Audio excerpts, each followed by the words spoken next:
piece of fruit off a tree, it's like a ticking time bomb.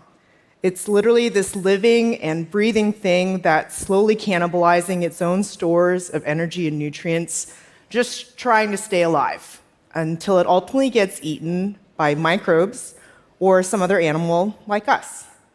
Have you ever wondered why that is and what could be done about it? My journey in trying to figure that out started in the spring of 2013. I'm finishing up my postdoctoral research in chemistry at the University of Santa Barbara, California. And all that really means is I'm a huge nerd and I've been in school for way too long. And trying to figure out how to put all of that training to meaningful use. So 2 of my lab mates, James Rogers and Luis Perez, invite me to dinner. But it turns out to be a pitch disguised as dinner. And they opened by totally flooring me with some staggering stats. 1/3 of the food that we produce worldwide is lost or wasted before it ever has a chance to be eaten. For fresh fruits and vegetables, that number is 1/2.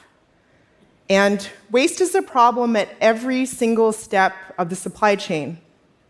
From the farm, trying to get it to market in stores, restaurants, and in our homes. And it's not just a waste of the food, it's a waste of the land, water, fertilizers, labor, energy, fuel, packaging, and money out of farmers and our pockets.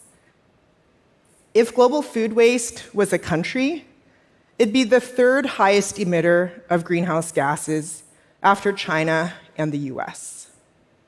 For decades all around the world, we've relied heavily on a surprisingly small number of ways to help fruits and vegetables last longer after harvest.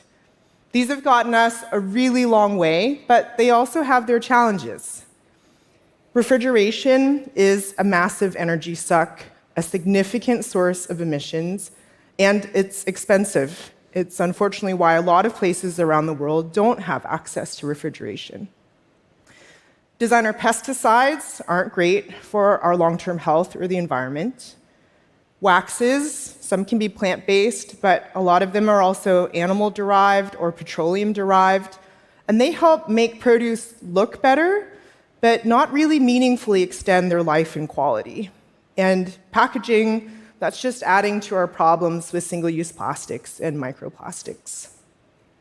And then all of this leads to a pretty narrow set of fruits and vegetables that are available in stores today relative to the amazing diversity of what's really out there. And so it's really like the categories that can survive storage and transportation that are commonly available. And those aren't always the ones that taste best or have the highest density of nutrients. So my friends wanted to approach this differently. And we led first with some questions. How do plants protect themselves? Well, with a peel. Plants, just like us, have a skin or peel, technically called the plant cuticle, and that helps to protect them from moisture loss, oxidation, and infection. And what are those peels made of? Fatty acids, glycerides, that's what's the important part. And these are ingredients found universally in all plants, in the peel, pulp, and seeds, and including in plants that we already eat. Different fruits have different shelf lives because of the thickness and arrangement of these materials in those peels. So the idea then is, can we take these harmless, edible, plant-based ingredients, apply them in a thin layer on the surface of fresh fruits and vegetables to help reinforce the existing natural peel? And if you do that, can you help to retain peak flavor, texture, and nutrients for longer without reliance on refrigeration, pesticides, waxes, or plastics? And so that's what James, Lou, and that's why we founded Appeal Sciences and ultimately headed to James's garage to try and figure out. We started first by partnering with this small local grower, and we tested the idea on this category you may not have heard of called finger limes. They're literally finger-shaped, and when you cut them open, the pulp is in the shape of beads like caviar. They are delicious and they're super fragrant. But once they're picked, that grower had maybe about 7 days before the organic limes would start to dry out and the skin would start to change color. And that was even with refrigeration. So we took a test batch of material that we made using leftover tomato peels, since those are rich in these fatty acids and glycerides. We dipped those limes in a bowl of these ingredients in water and set them aside to dry. And then we waited. And we saw that we could add an extra week of freshness to these limes. And when we saw that for the first time, we were like, shut the front door. Oh my God, this might actually work. So we then went and wanted to apply this little bit of extra peel to all other kinds of fruits and vegetables.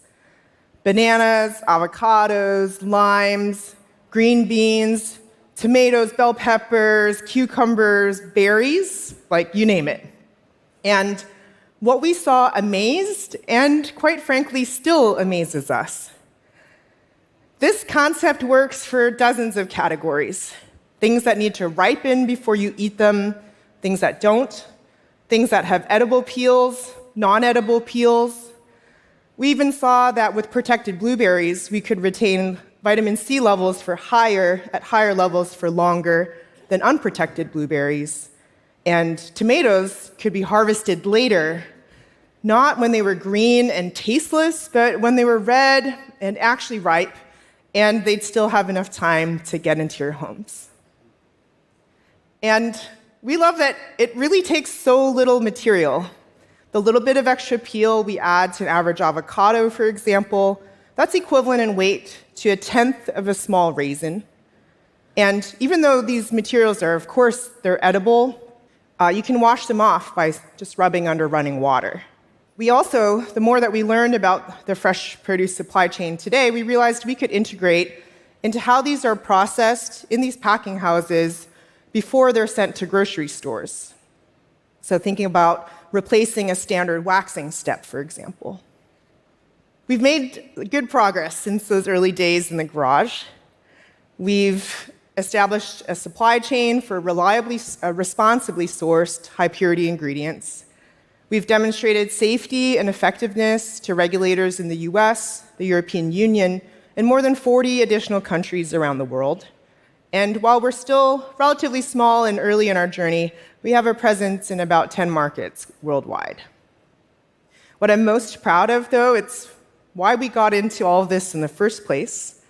And that is that since 2021, when we started measuring, we've prevented 166 million pieces of produce from going to waste.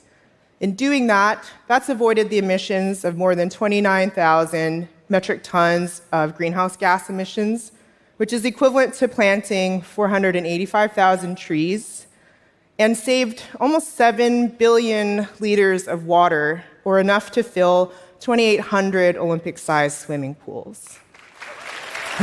Thank you.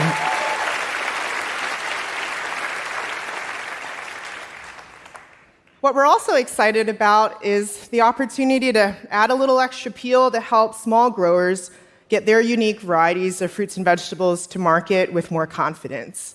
This is especially important in places that don't have widespread or reliable access to refrigeration, like with these regional mango varieties. This could mean that a greater diversity of fruits and vegetables could be more available to more people. The work, though, is far from done. We've unfortunately encountered food and agriculture companies that have a really hard time seeing past the food waste status quo. Shrink, as it's called in the industry, it's just accepted as a normal part of doing business. And disappointingly, we've had some folks, producers, packers, and retailers tell us, well, the waste bin is kind of my best friend. The more that people throw away, the more they have to come back and buy again. So let's just say that's not what we expected when we first approached them to talk about extending the life and quality of fresh products. But we can't change this thinking alone, and we're not a silver bullet to end food waste ourselves, but thankfully, there are lots of startups, scale-ups, organizations, and individuals all around the world working to transform this post-harvest space.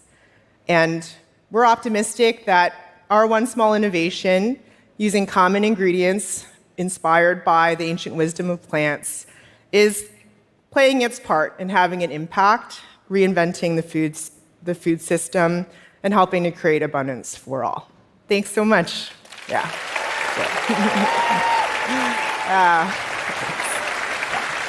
Thank you. Incredible. Thank you, Jenny. I feel like when I buy avocados and then I bring them home and then I blink and they are rotten, how long could you extend the shelf life of an avocado?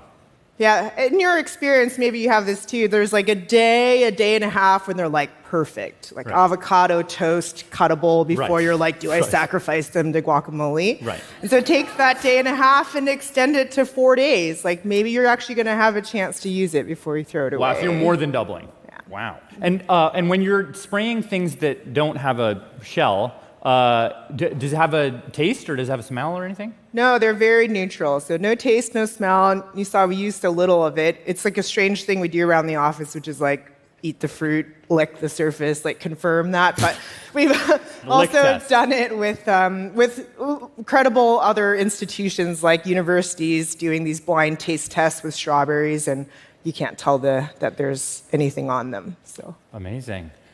Jenny Du, everybody. Yeah, Thank you so much, Jenny. Thank you. Appreciate it.